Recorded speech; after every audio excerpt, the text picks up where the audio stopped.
අයිබෝවන් අදත් අපිත් එක්ක එකතු වුණු හැමෝම සාදරයෙන් පිළිගන්නවා. අපි මෙතනදි කරන්නේ ලොකු මාත්‍රකා අරගෙන ඒවා සරලව තේරෙන විදිහට කතා කරන එක.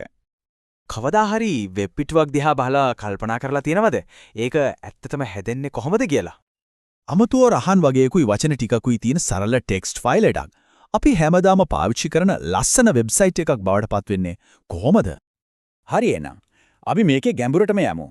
වෙබ් එකේ මේ රහස් භාෂාව, ඒ කියන්නේ HTML ගැන තීරුම් අරගෙනම පටන් ගමු. මේක ප්‍රෝග්‍රෑමින් ලැන්ග්වේජ් එකක් නෙවෙයි හොඳද? හිතන්නකෝ මේක මාක්අප් ලැන්ග්වේජ් එකක් කියලා. ඒ කියන්නේ වෙබ් බ්‍රවුසර් එකකට කන්ටෙන්ට් එක ගැන විස්තර කරන, සලකුණු කරන ක්‍රමයක්. මේක තමයි මේ ගැන හිතන්න තියෙන හොඳම විදිහ. ඇත්තටම වෙබ් අඩවියක් කියන්නේ ගියක් නම් HTML කියන්නේ ඒ ගෙදර ඇටසැකිල්ල. එහෙම නැත්නම් රාමුව. අන්තර්ජාලයේ තියෙන හැම පිටුවකම පදනම ඇටසැකිල්ල සපයන්නේ HTML වලින්. ඉතින් මෙතන තීරණාත්මකම දේ තමයි මේ ටැග්ස්. මේව තමයි මූලිකම ගඩොල් වගේ.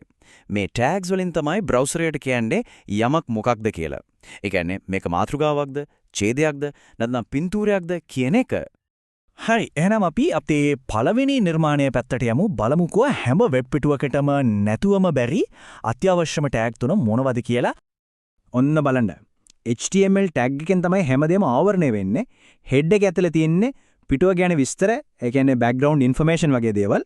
ඊළඟට බොඩි. අන්න එතන තමයි අපේ ඇහැට පේන හැම දෙයක්ම තියෙන්නේ. හරි. දැන් ඇට සැකිල්ල තියනවනේ. දැන් අපි ඒකට පොඩ්ඩක් මස් එකතු කරලා බලමු වචන වලින්. හැම පිටුවකටම ලොකු මාතෘකාවක් ඕනනේ. HTML වලදී අපි මේ වෙඩේට හෙඩින් ටැග් එකක් තමයි පාවිච්චි කරන්නේ. අපේ ඉහළම මට්ටමේ ප්‍රධානව මාතෘකාවට H1 ටැග් එක දානවා. එහෙම දැම්මම බ්‍රවුසරය ඒකව අනිත් අකුරු වලට වඩා ලොකුවටයි තද පාටිනුයි ස්වයංක්‍රීයවම පෙන්නනවා. හරි. මාතෘකාව දැම්මා. දැන් අපි ඒකට යටින් සාමාන්‍ය ඡේදයක්, පැරග්‍රාෆ් එකක් එකතු කරමු.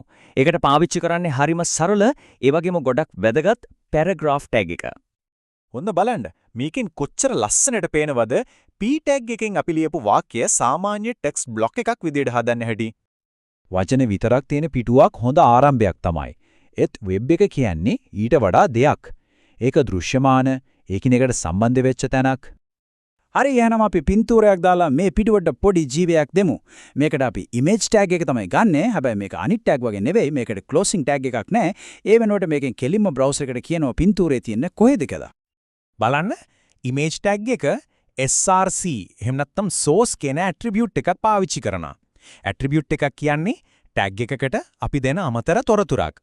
ඉතින් මේ src එකෙන් ෆයිල් එක තියෙන තැන පෙන්නුවම ඔන්න අපේ පින්තූරේ පේජ් එකේ පේනවා.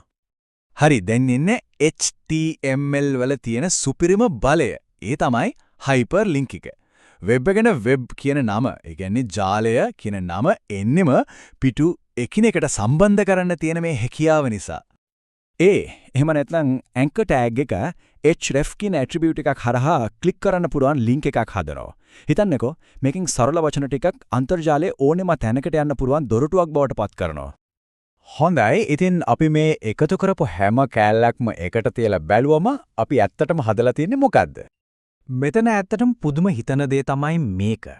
අපි ලියපු සරල තර්කානුකූල කෝඩ් පේලි කිහිපයක් එකට එකතු වෙලා සම්පූර්ණයෙන්ම වැඩ කරන වෙබ් පිටුවක් හැදෙන විදිහ දකින්න එක. ඒක තමයි HTML වල සාරාංශය. සරල ටැග් ටිකක් පාවිච්චි කරලා කන්ටෙන්ට් එකට ව්‍යුහයක් සහ අර්ථයක් දෙනවා. බ්‍රවුසර් එකට ඒක ලස්සනට පෙන්වන්න. දැන් වෙබ් එකේ මේ රහස් භාෂාව ගැන පොඩි අදහසක් තියෙනෝනේ. එහෙනම් මුලින්ම ගොඩනගන්න හිතන් ඉන්නේ මොකද්ද?